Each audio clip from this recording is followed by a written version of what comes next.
You want the rest of this? I can't eat another bite. Sure.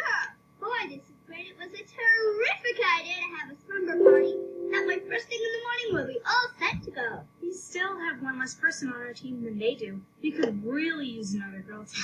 I've already called everybody I can think of. Me too. I got so desperate. I mean, I even thought of asking. Oh, really?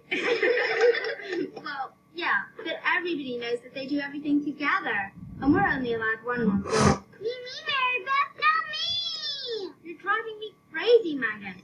What is it you want? I want to work on the club with all of you. Meg, you're too little to work on the clubhouse.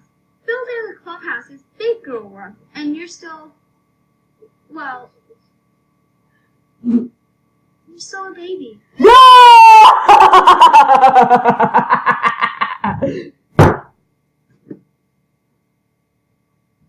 she is a baby.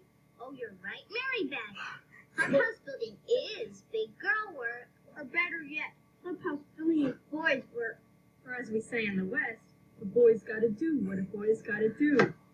Okay, I get the point.